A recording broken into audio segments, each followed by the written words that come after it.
Shalom, shalom. So I just want to share this with you guys real quick because it's something that's been on my mind for quite some time. So I think in my last video I talked about Genesis 1, Barashath 1. But in my studying of the first chapter of the Bible, well, the first book of the Bible, the first chapter of the first book of the Bible in Barashath 1, Yahuah had me stop on Genesis 1, 6 to 8, and then 14 to 19.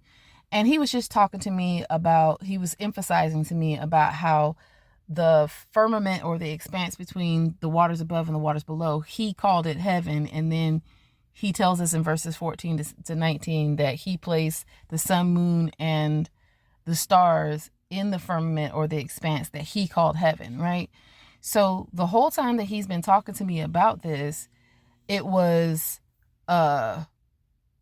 something that just kept rattling around in my brain. And that was when Masha split the Red Sea. Well, when Yahuah used Masha to split the Sea of Reeds, right?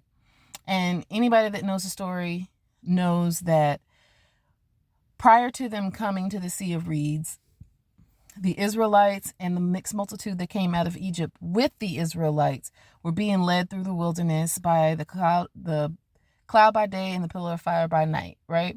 That symbolizes Yahusha. And I don't have enough time to really go into that. Just go to Yahuah about that. He can show you that. But that symbolizes Yahusha. And then I can't remember exactly where in Exodus. It's somewhere in like the first few chapters. I want to say it's chapter 3, but don't quote me on that. It's somewhere in the first few chapters where Yahuah says to Masha, when he's going to be sending Masha to go speak to Pharaoh, he said, you'll be to Pharaoh as Yahuah. Basically, he's like, you're going to be me when you go talk to Pharaoh. And then he also said that Aaron would be like a prophet to him. So we now know that Masha represents Yahuah. And then we have Yahusha that's there as the cloud by day and the pillar of fire by night. So when the waters split, you have the Israelites and the mixed multitude that came out of Egypt with them, which according to Yahuah's word, they are now considered Israelites because they have cleaved unto Yasharal. And so now they are considered grafted in among the Israelites, right? According to Yahuah's word. And if you really want to verify that, read Leviticus 19, 33 to 34, because we always want to quote Leviticus 19 and 18 and say, see, your neighbor is other Israelites. But then we forget when it tells us not to vex the stranger among us and they should be just like one of us born into the nation. Yeah, go read that. Because that is also true. As a matter of fact, we'll go there right now, just so you can see that. I forgot I was screen recording. So this is what everybody likes to quote, verse 18. You shall not avenge nor bear any grudge against the children of your people, but you shall love your neighbor as yourself. I am Yahuah. So we know that he's talking about loving your neighbor. Your neighbor is your brother, is other Israelites. But we always forget this one.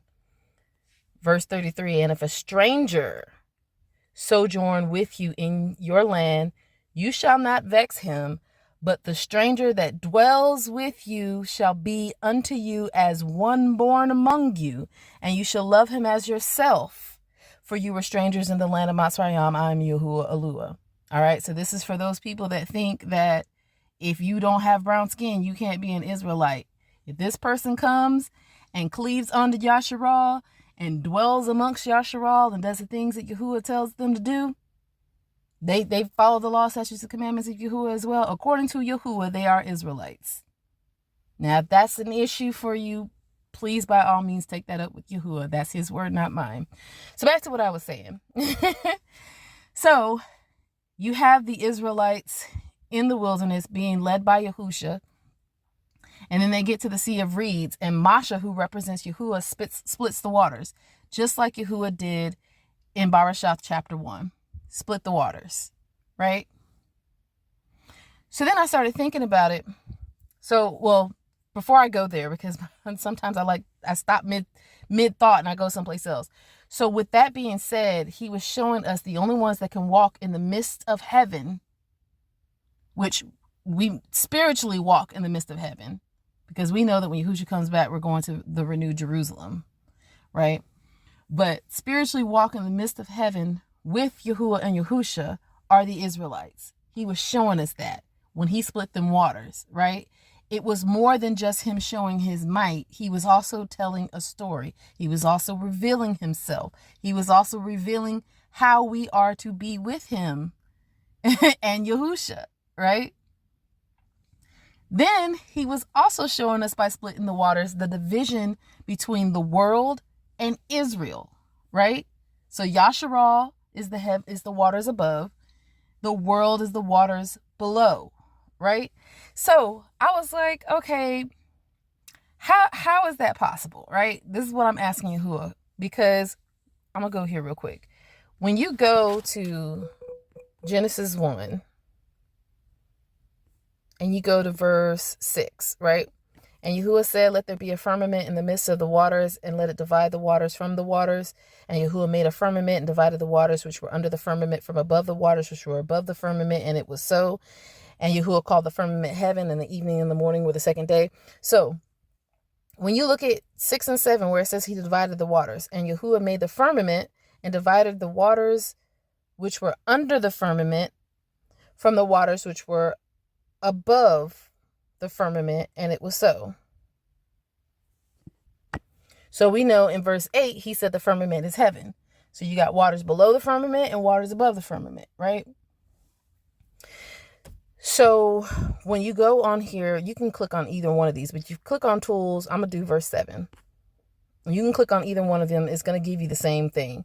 So if you look right here at waters, you'll see H4325, Mayam.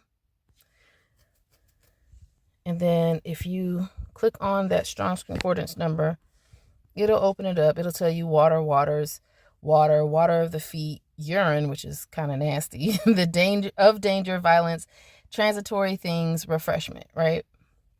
So I'm like, okay. So then I went back. Let me close this. And I was like, well, maybe it sees, because verse 10 says, and Yahuah called the dry land earth, which is the rots, and he gathered together of the waters called he, and the gathering together of the waters called he seas. And Yahuah saw that it was good. So I was like, well, maybe the seas, maybe that's, going to help me out there. So I looked, I think I went past it. So when you look at seas, it's H3220. Yam, right? So then I clicked on it, and it just lists all these different seas or sea in general is what it's talking about, right? So I asked you I was like, so where is this revelation that because my dad had got a revelation that the seas were people or the waters were people. So I was like, well, where did that come from? And that's when Yahuah reminded me of this right here. Revelation 17 and 15. And he saith unto me, the waters which thou sawest, where the whore sitteth, are peoples and multitudes and tongues, and nations and tongues. I can't even read what's on the screen. And multitudes and nations and tongues, right? So you click on tools. You go find the word waters, which is right here, G5204, Hudor. The reason why that's not Hydor is because if you know Koine Greek, you'll know that even though that looks like a Y, it's pronounced like a U in Koine Greek, right? So that's the reason why the word hypocrite in Koine Greek is hypocrites. Also, our word hydration, where we get our word hydration from this word right here, Hudor. So it should really be hydration. But because we've said hydration our entire lives, it just sounds weird if you say hydration. So anyway, Hudor, right? So if you click on the reference number 5204, open up biblical usage water of waters and rivers and fountains and pools of the waters of the deluge. And the deluge is during Noah's time, of waters in any of the earth's repositories of water as the primary element out of and through which the world was that was before the deluge arose and was compacted, of the waters of the sea, figuratively used of many peoples. So this is the word Hudor, right? So the way you reconcile this is you go down here where it says view Old Testament results in the Septuagint concordance, the Greek Septuagint concordance. So real quick, if you've ever wondered why it is we have a Bible that has a Hebrew Old Testament and a Greek New Testament, it's because the Bible itself was always written in Hebrew, right? Because first and foremost, the New Testament is the renewed testament. It's not something new, it's something renewed. And the original writers wrote it in Hebrew. When we had some other folks come into it, they changed it to Greek. They actually had a full Greek Bible.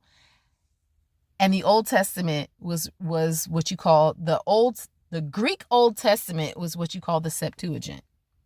And then we have the New Testament that was written in Greek, which was actually part of the same book, but that's a whole different thing, right?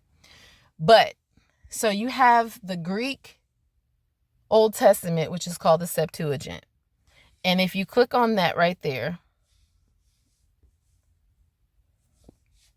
it pulls up all the verses that use that word Hudor, G5204, right? And you see, I went too far. You see that the very first verse it says it uses it in is Genesis 1 and 2. And the earth was without form and void, and darkness was upon the face of the deep, and the spirit of Yahuah, or the Ruach of Yahuah, moved upon the face of the waters. It's also in verses 6 and 7 that we just read. Okay? Verse 9, verse 10, verse 20, verse 21, and it goes into different chapters. Chapter 6, chapter 7. You see chapter 8, chapter 9, chapter 16, 18, 21. But we're going to go back to verse 6 and 7 in chapter 1, since we read those, right? Click on tools.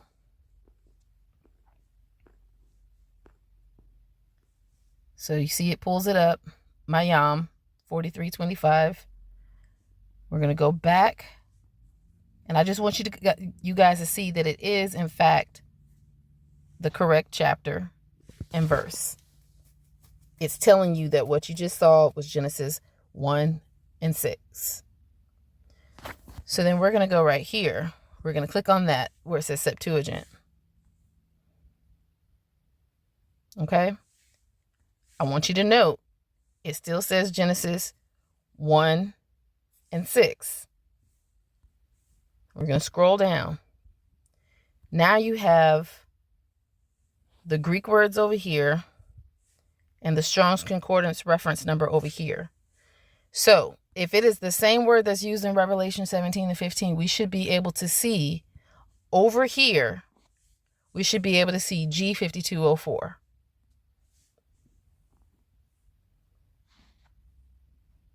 Look at that. Hudor. So when Yahuah split the waters through Masha at the Sea of Reeds, he was telling a much greater story than, hey, look at me, I'm Yahuah, and I'm the creator. He was showing you who would be able to walk in the midst of the waters with him. He was showing you who was leading those people in the midst of the waters. He was showing you who split the waters. Because remember, Masha is representing Yahuah. The cloud by day, pillar of fire by night is representing Yahusha. And I want to show you something when it comes to that. Is it in Exodus? I think it is. Yeah. Exodus 40, starting in verse 34. I'll do 33. And he reared up the court round about the tabernacle and the altar and set up the hanging of the court gate. So Moshe finished the work. Then a cloud covered the tent of the assembly, and the glory of Yahuah filled the tabernacle. And Moshe was not able to enter into the tent of the assembly, because the cloud abode thereon, and the glory of Yahuah filled the tabernacle. And when the cloud was taken up from over the tabernacle, the children of Yasharal went onward in all their journeys. But if the cloud were not taken up, then they journeyed not till the day that it was taken up. For the cloud of Yahuah was upon the tabernacle by day, and fire was on it by night, in the sight of all the house of Yasharal throughout all their journeys. So, place special attention to 36 and 37. When the cloud was taken up from over the tabernacle, the children of Yasharal went onward in all their journeys. So again, the cloud represents Yahusha. So when Yahusha moved off the tabernacle, right? When Yahusha moved, Yasharal moved. But when Yahusha didn't move, Yasharal stayed put. And remember, we're supposed to follow Yahusha. He is supposed to be our example. We are supposed to follow him everywhere he goes. And then we know that the tabernacle is supposed to be us gathering together unto Yahuah with Yahusha, right? And all of this represents the renewed Jerusalem, because in the renewed Jerusalem, we will be with Yahuah and Yahusha.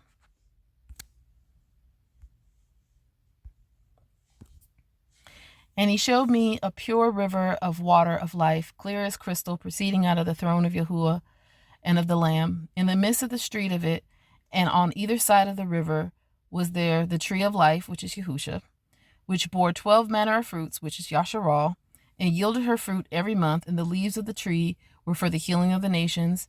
And there shall be no more curse, but the throne of Yahuah and of the Lamb shall be in it. And his servants shall serve him, and they shall see his face, and his name shall be in their foreheads. And there shall be no night there, and they need no candle, neither light of the sun, for Yahuah Eluah gives them light, and they shall reign forever and ever. And he said unto me, these sayings are faithful and true. And Yahuah Eluah of the Kadash prophets sent his angel to show unto his servants the things which must shortly be done. Behold, I come quickly. Blessed is he that guard the words of the prophecy of this sefer, or of this book. And I, Yahuchanan, saw these things and heard them.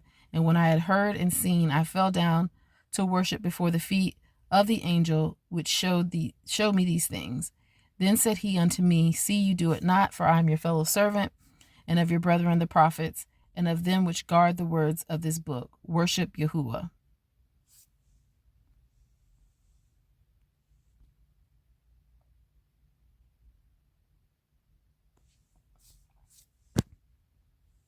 So verse 3 is just where I wanted to emphasize. And there should be no more curse, but the throne of Yahuah and of the Lamb shall be in it, and his servants shall serve him.